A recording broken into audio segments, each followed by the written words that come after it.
모닝인사이트 시간입니다. 요일별로 전문가들의 시각 들어보고 있는데요. 금요일인 오늘은 토마토 투자클럽의 최병헌 전문가님 함께합니다. 전문가님 안녕하세요. 네, 안녕하십니까. 네, 전문가님 이번 주 거래일이 뭐 별로 길지도 않았는데 정말 길게 느껴질 만큼 하락폭이 좀 컸던 것 같습니다. 어떻게 보셨어요? 이틀간 예상보다 이렇게 충격적으로 우리 시장이 특히 요동치고 있습니다. 뭐 미국도 급등락을 했지만 글로벌 시장이 이제 금융시장 특히 미국의 금리가 급등하면서 요동치고 있는데 시장 투자자들이 미국 내년에 경기도 계속 강하게 좋을 기대를 갖고 있는 상태에서 채권을 던져버리는 거죠. 네. 그래서 그러니까 이제 급등하게 되고 또한 급락도 하는 요즘 오늘까지 보면 유가도 좀 내려가고 있어서 다행히 좀 안정되지 않을까 그런 기대감도 갖고 있습니다. 특히 코스피를 먼저 보면 지난 이제 연휴 전에 9월 27일 9월 말에 2,465포인트 정도 했으니까 2,450 정도 내에 저는 이제 지지 9월달 저점을 그렇게 봤으니까 그러고 나서 한 10월달은 좀 반등하지 않을까 이렇게 생각하고 있었는데 어제 이틀간 해서 거의 이제 급락을 했습니다. 그래서 2,402포인트 어제 끝났는데 미국 국채금리 급등락에 의해서 금융시장 요동치고 있어서 아직은 좀 더 봐야 되거든요. 그래서 오늘 이제 미국에서 발표되는 고용지표를 보면 고용지표가 아직도 탄탄하다면 다시 또 하락할 걸로 보이고요. 그래서 이제 전체적으로 보면 외국인들이 이틀 동안 한 6,889억 원 팔고 선물도 한 1조 가까이 팔았습니다. 그래서 외국인들이 던져버리니까 현 선물 다 던지면 받을 때 수급 주체가 없거든요. 이제 그러면 힘을 못 쓰는 거죠. 특히 그동안은 이제 쏠림 현상, 2차 전지라든지 이쪽에 개인의 쏠림 현상이 있어서 지수로 어느 정도 방어가 된 상태였는데 지금 쏠림 현상이 거의 했던 분들 대다수가 평가선 상태이기 때문에 그러면 힘을 못 쓰기 때문에 외국인이 조금만 던져도 받을 데가 없기 때문에 쉽게 하락하는 그런 구조가 되고 있습니다. 그래서 특히 이제 그동안 강했던 외국인들이 사서 강했던 배당도 좋았던 은행주까지도 하락에 동참한 상태고요. 그 다음에 이제 2차 전지가 특히 좀 더 약했었고, 2차 전지 세일업체는 오른 것도 없는데 다시 바닥권으로 다시 내려왔습니다. 그리고 특히 네이버나 카카오라든지 카카오도 끝없이 내려가고 있죠. 그래서 너무 과도하게 내려왔는데 이렇게까지 내려올 수 있을까? 그래도 내려오고 있죠. 그만큼 아직까지 외국인의 공매도 세력들은 이제 활개를 치고 있다 이렇게 보고 있고요. 그래서 이제 나머지 안정적인 업종이 있을까 그러면 안정적인 업종 통신주까지 빠졌으니까 안정적 업종이 별로 없습니다. 예를 들어서 SK텔레콤도 제가 48,000원에서 5만 원 초반에 이야기했는데 갔다 바로 급락해버려 제자리 내려오거든요. 그러면 안전한 주식이 별로 없어요. 제일 안전한 주식이 하이닉스더라고요. SK 하이닉스만 어제도 올랐잖아요. 하이닉스만 외국인들 강력히 어제 사서 탄탄한 상태고, 나머지는 대형주 중에도 중소형주도 같이 내려오고 있으니까 시장이 추가 하락에 대한 우려가 아주 큰 상태입니다. 그리고 코스닥을 보게 되면 특히 더 하락이 심했는데요. 9월 27일 날 841포인트인데 800포인트면 거의 한 4.8% 하락했거든요. 그러면 전 업종이 하락했고, 이제 테마도 잘 안 되는, 이제 어제 두산 로보티즈가 상장되면서도 따상을 못 갔기 때문에, 그리고 97% 상승해서 좀 약했습니다, 생각보다. 그리고 물량도 많이 나왔고, 그런 상태니까 이제 로봇주까지 다 하락에 동참했기 때문에 이제 살아있는, 엔비디아 관련된 이제 AI 반도체 관련된 몇 개 종목 빼고는 그리고 이제 전체 코스닥에도 가만히 이제 시장을 좀 이제 조사를 해봤더니 그나마 쏠림 현상이 완화되니까 중소형 중에 실적이 좋은 주식들은 오르더라고요. 그러면 개인 투자자들이 좀 공부를 해서 잘 고른다면 오히려 수익이 나지 않을까. 그리고 워낙 다른 이제 실적 좋은 주식까지 폭락돼 있는 상태이기 때문에 잘 고르면 오히려 쉽게 수익이 나지 않을까 이렇게 보이기도 하고요. 그다음 HBM이나 AI 반도체 관련 실적 관련 개선되고 이제 3분기부터 턴어라운드 되면서 내년에 실적이 그전보다 좋아지는 2021년도 이렇게보다 좋아지는 기업들은 오히려 주가가 잘 가지 않을까 이렇게 생각도 듭니다. 그래서 근데 전체적으로 보면 지금 주도주가 없는 상태고요. 그래서 주도 테마도 없습니다. 특히 그 다음에 수급도 없었으니까 그래서 약세가 지속되는 우려가 있고 지수도 하락하고 있어서 반등을 어디서 할까 그런 고민이 있는 상태고요. 또한 이제 하루 다음 주 월요일 또 연휴 있으니까 있죠. 그래서 오늘 또 좀 불안하게 움직이지 않을까 이런 생각을 듭니다. 그렇군요. 그렇군요. 여전히 시장 상황이 좀 좋지 않은 부분들 함께 좀 구체적으로 짚어봤는데요. 그러면 이번 달 주식시장 전망은 좀 어떻게 될까요, 좀? 네, 9월 달하고 10월 달, 제가 9월 초에 이제 9월 달 증세는 하락한다. 우리나라하고 미국과 같이 하락하고, 10월 달도 미국은 하락하고, 네. 10월에 우리는 한 반등을 좀 하지 않을까. 그래서 저는, 지금 현재 10월 중순 정도, 16일부터 월요일이죠. 그 주간부터는 반등장이 나오고 시장이 안정될 걸 보이기 때문에 앞으로 한 일주일 정도만 잘 보면 되지 않을까 그렇게 봐서 한번 10월 전망을 코스피나 코스닥 차트를 통해서 보면서 설명을 한번 드리겠습니다. 코스피 먼저 주봉 차트를 보게 되면 9월 18일부터 사실은 급락을 시작했는데요. 행보를 계속 하다가 급락하면서 지금 3주째 급락하고 있는데 그러면 지지선은 어딜까 이렇게 보면 우리가 대다수 이제 증권사 쪽에서는 2,400포인트 초반 정도가 4분기 지지선이지 않을까 이렇게 저가를 보고 있는데 저는 저가는 아직은 반등하더라도 추가적인 하락이 열려있기 때문에 네. 아직까지는 한 100포인트 정도는 열어놓고 봐야 되지 않을까. 그래서 이제 짧으면 한 70포인트 정도. 그래서 2,310포인트와 2,330포인트가 강력한 좀 지지선으로 형성된다면 이번 달에 이 근처에서 이제 추세 우상향이 다시 들어가지 않을까 이렇게 보여지고요. 네. 그러면 이제 전체적으로 지금 현재 주봉 차트상으로 보면 밑에 전환 지표가 침체권으로 들어가고 있습니다. 침체권으로 들어가게 되면 바로 급반등을 하지 않거든요. 네네. 행보를 하든지 추가 하락하든지 하면서 시간이 좀 걸릴 걸로 보입니다. 그래서 주봉 차트를 보면 시간 걸리고 실제로 9월 18일 날 그 주간에 급락을 줬기 때문에 이제 연휴 전에 또 하락했고요. 어제도 하락하고 이번 주도 하락하죠. 그러면 반등하더라도 아직은 시간이 좀 필요하고 추가 하락에 대한 열려 있다 이렇게 봐야 되고요. 네. 만약에 지수가 가야 된다면 이제 월봉 차트를 한번 보게 되면 2,650포인트가 목표가인데 올해 2,600 제가 한 2,670, 80 정도로 이야기했거든요. 네. 저는 이제 작년 12월 달에 올해 전망은 7월이 고점이고 중내 연초부터 올라가게 7월 고점이고 하락하다가 10월 달 즉 4분기 10월에 급락할 거로 계속 말씀드렸었는데 네. 9월부터 급락했습니다. 9월 중순부터. 그래서 지금은 이제 추가적인 하락에 대한 우려도 있지만 그 우려는 이제는 미국의 이제 경기 침체가 이제 만약에 들어간다면 금리는 하향이 되겠죠. 하향이 되는데 오히려 경기 침체가 되면 미국과 침체돼 우리까지 같이 더 침체가 더 심해지기 때문에 그것도 또 악재로 작용되지 않을까. 그래서 4분기는 특별하게 기대할 건 없다 이렇게 보고요. 그래서 특히 이제 9월에 하락했으니까 10월 때 월봉 차트보다도 박스권 하단, 즉 박스권 하단이 이제 최하단은 작년 말에 저점 정도, 작년 10월이나 네. 9월에 저점 2,150 정도인데, 그까지는 아직은 안 봐도 될 것 같고요. 그때 한 2,300대 초반은 박스권 하단이기 때문에, 그까지는 이제 열어놓고 대응을 해야 될 것 같고요. 스토캐스틱 차트를 보면 위에 가일권이 쌍봉을 그리면서 내려왔고요. 네. 왼쪽에 보면 계속 동그라미를 제가 3개 쳐놨는데 이게 삼봉이 하면서 내려왔을 때는 오랫동안 빠집니다. 네. 그래서 과거에 이제 2017년도 고점 오랫동안 빠졌고요. 그다음 2020년도도 끝나고 21년도부터 거의 2년간 가까이 빠졌죠. 그다음에 지금은 이제 쌍봉 그리면서 내려왔지만 단숨에 급락을 했기 때문에 다시 반등을 해줄 걸로 보여서 네. 오랜 시간 하락보다는 이제 추가 하락하도 행보 정도는 되니까 우려하지 않으면 되고요. 이제는 이제 차별화가 완화된 상태에서 이제 정상적인 과거처럼 이제 네. 시장이 좀 흘러가지 않을까. 그 중에서 우량주라든지 실적 개선된 주는 오히려 반전의 기회가 있기 때문에 가격 메리트도 있는 상태라서 이제 개인 투자자들이 좀 똑똑하고 틈새를 잘 찾는 분들은 오히려 수익 내기 좋지 않을까. 리스크가 적은 상태에서 네. 그렇게 봐야 될 것 같고요. 코스닥을 보게 되면 코스닥 주봉 차트는 이것도 한 4주간 이제 3주간 급락했는데 그렇네요. 네. 가장 일봉 차트는 7월 26일 날에 이제 대다수 2차전 양극재 다 고점이 있기 때문에 그날 급락했기 때문에 그때부터 시작이 됐습니다. 사실은.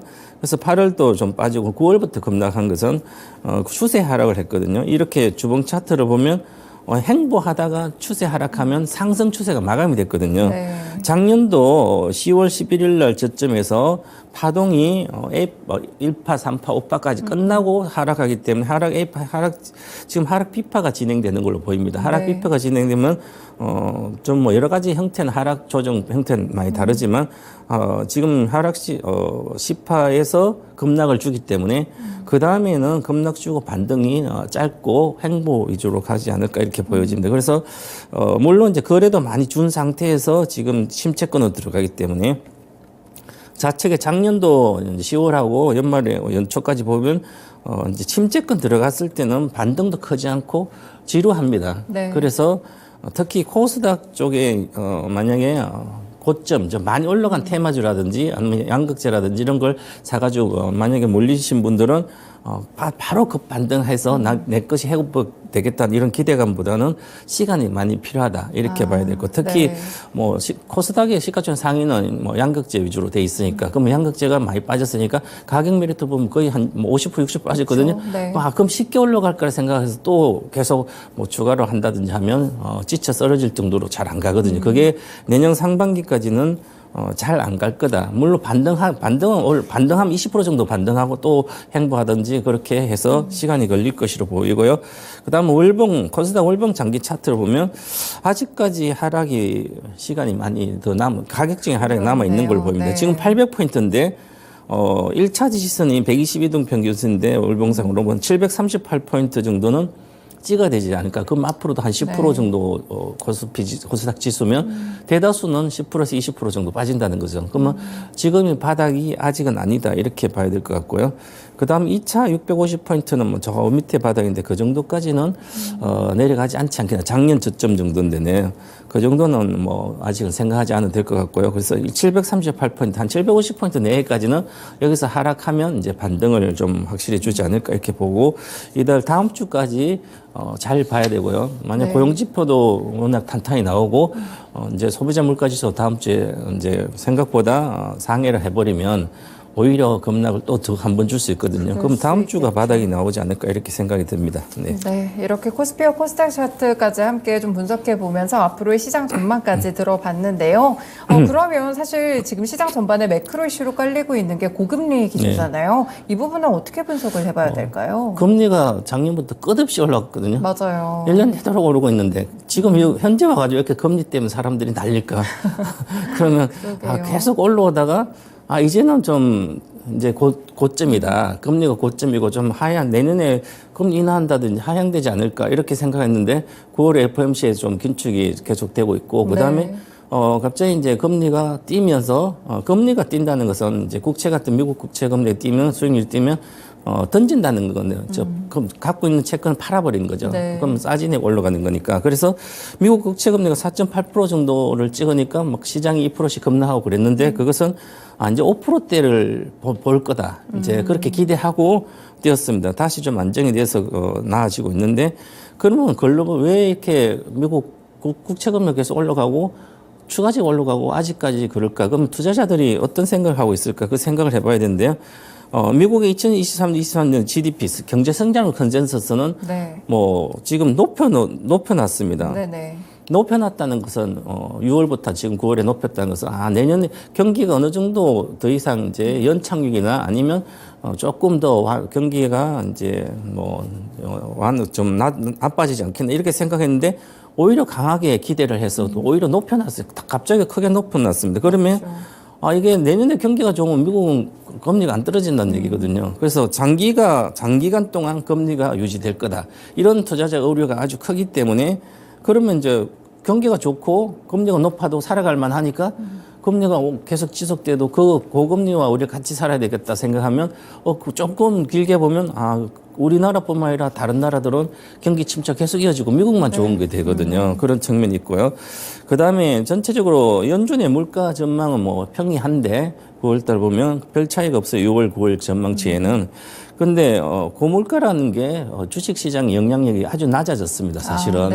제가 이제 작년 10월 달에 급락하고 났을 때 연말에도 계속 이제 물가를 보지 말고 이제 그럼 다른 걸 보고 해도 된다. 그래서 지금은 물가가 요번에 다음 주에 나온 소비자 물가가 조금 더 예상보다 높게 나오더라도 시장에 큰 악재는 아닐 걸로 보입니다. 네. 뭐 이제부터 그건 한마디만 물가가 얼마나 높아지겠냐. 오히려 추세는 하락하고 있는데 네. 잠시적으로 기저효과 어떤 데이터상으로는 좀 높아지더라도 예상을 상회하더라도 좀 좋아지지 않을까 보고 특히 유가가 이틀 동안 한 7%씩 이렇게 빠졌기 때문에 유가가 지금 10월 달 정도 유가가 좀 빠진다는 것은 좀 유가는 좀 선행성이 있거든 경제에. 그러면 유가가 빠진 이유가 뭐 감산 이렇게 때 올라갔는데 오히려 경제가 좋을 때는 감산을 하게 되면 유가는 올라가는데 감산 효과로. 그런데 경제가 나빠지면 감산 아무리 해도 유가는 빠지거든요. 지금은 이제 감산보다는 유가가 빠진 건 수요가 부진해질 거다. 네. 그래서 오히려 유가가 하락하는 거 보니까 좀 더 물가는 11월, 12월 이후부터는 좀 더 하락이 되지 않을까 봐서 물가로는 추가적인 하락은 제한적일 걸 보이고요.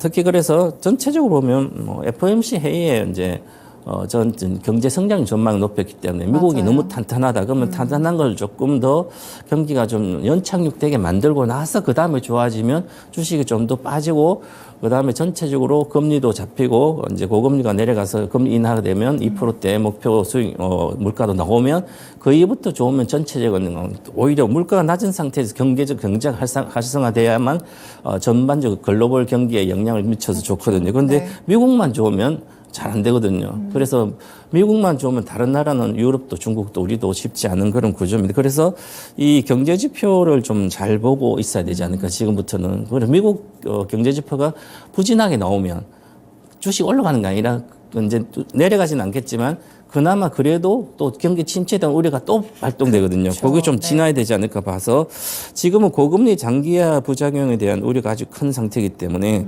이것은 바로 장기적 경기 침체에 대한 우려입니다. 결국은 장기적 경기 침체에 대한 우려 때문에 주식이 빠지는 거죠. 네네. 매크로적으로 보면 그렇게 생각하고 다음 주가 좀 잘 지켜봐야 될 것 같습니다. 네, 고금리에 대한 부분들 상당히 우려스러우셨을 것 같은데 이 부분에 대한 분석들까지 자세하게 드렸습니다. 네, 그러면 오늘 포함해서 다음 주도 네. 한 4거래일 정도로 짧은데 전략 어떻게 보세요?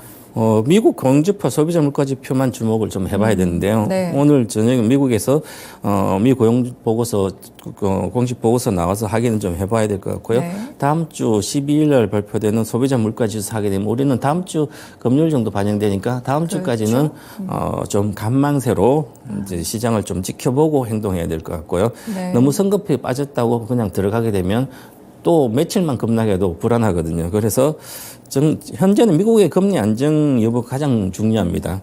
그래도 엔비디아, 테슬라 등 기술주 체크를 어제도 괜찮았어요. 맞죠? 그러니까 네. 엔비디아도 446달러니까 400대 안 깨지고 있거든요. 그럼 기술주도 괜찮다는 얘기예요. 그러니까 전반적으로 너무 우려하지 않아도 되지 않을까 이렇게 보여집니다. 그래서 지금부터는 3분기 실적이 좋아지고 내년에 좋아지는 소형주도 괜찮고요. 대형주도 네. 이런 쪽만 확실히 공략해서 아니면 비중을 확대해서 조금 추가 하락하도록 견디는 시점이다. 이렇게 말씀을 드리겠습니다. 네, 알겠습니다. 그러면 유망 종목이나 어떤 종목 보면 좋을까요? 이럴 땐? 이럴 때는 이제 시장을 피해갈 수 있는 그쵸. 그러면 이제 네. 소형주를 보는 소형주 실적이 좋은 금방 말 3분기도 좋고 내년 특히 좋아지는 내년은 이제 에코 마케팅입니다. 에코 마케팅이요. 에코 마케팅이 온라인 광고, 유튜브 이런 광고를 주로 이제 하고 해서 본음이 엄청 성장했다가 지금은 에슬레저, 네. 뭐 테니스라 주니어 뭐 관련된 것은 안다르가 에슬레저 1등 같거든요. 네, 그렇죠. 이쪽이 잘 성장하고 있어. 우리나라 국내만 이제 뭐 옷을 팔아서는 쉽게 성장 못하고 해외에 진출해야 되거든요. 그래서 싱가포르가 인기를 끌고 있습니다. 그래서 동남아 몇 개 나라에 들어가고 있고, 그래서 네. 전반적으로 해외 실적까지 이제 개선세가 되면 아주 이제 내년에는 두 자리에서 20%대 성장할 걸로 보입니다. 그래서 주가도 무지가 많이 빠졌는데요. 3년간 거의 빠졌습니다. 주식을 그래요? 보면. 네. 에코마케팅 월봉 차트를 보면 33,150원에서 뭐 9,000원대까지 70%를 3년간 빠졌습니다. 네. 그런데 월봉 차트가 이제 두 번의 침체를 긋고 우상향 주기 때문에 전환지표가 추세 상승이 들어가 있는 상태고요. 네. 그다음 주봉 차트도 보면 이제 거래가 실려서 이미 스토캐스팅은 우상향 되고 있어서 이제 바닥을 탈피하는 구조다 이렇게 네. 보고요. 일봉 차트 단기로 보면 박스권이 11,200원 정도인데 이걸 돌파하게 되면 쉽게 추세적인 상승을 나올 걸로 보여서 지금은 바닥권에서 이런 장에서는 오히려 겁먹지 말고 매수해서 좀 기다리면 좋지 않을까 보이고요. 네. 매수권 11,000원 정도 내외고요. 목표가는 좀 길게 보면 17,000원. 네. 2, 3만도 볼 수 있는데 그건 나중에 생각해야 될 것 같고 손절가 9,900원입니다. 네, 일단은 바닥을 탈피하는 종목들 가운데서 이런 소형주도 실적이 좀 탄탄하다면 눈여겨볼 여지가 있겠죠. 에코마케팅 제시를 주셨고요. 매수가 11,000원, 목표가는 17,000원, 손절가 9,900원으로 대응해 보시면 되겠습니다. 네, 마지막으로 전문가님 또 주식시장 코멘트 한마디 주시죠. 공부도 안 하고 사고 파는 것은 도박이다. 그래서 차트 공부라든 시세 형성 원리라 이런 공부를 꼭 하셔서 하시기 바라겠습니다. 네, 하락장 속에서 역시나 이렇게 좀 탄탄한 공부를 통해서 전략을 챙겨가고 수익을 챙겨가는 게 중요할 것 같습니다. 전문가님 말씀 여기까지 듣겠습니다. 고맙습니다. 네, 감사합니다. 네, 오늘 모닝 인사이트 시간은 토마토 투자클럽의 최병원 전문가의 의견까지 함께 들어봤습니다. 네, 오늘 또 인플루언서 마케팅을 연결하는 플랫폼이 레뷰코퍼레이션이 상장하니까요. 개장 후에 또 이런 흐름들도 함께 살펴보시면 좋을 것 같고요. 이번 주 시장 분위기 많이 힘드셨을 것 같은데 과연 반등 타이밍을 잡을 수 있을지 오늘 드린 전략들 참고해 보셔서 또 새롭게 수익 챙겨가시면 좋을 것 같습니다. 지금까지 다양한 투자 판단에 도움이 되는 말씀들 전해드렸는데요. 특정 종목의 상승과 하락을 보장하지는 않습니다. 모닝쇼 마치겠습니다. 시청해주셔서 고맙습니다.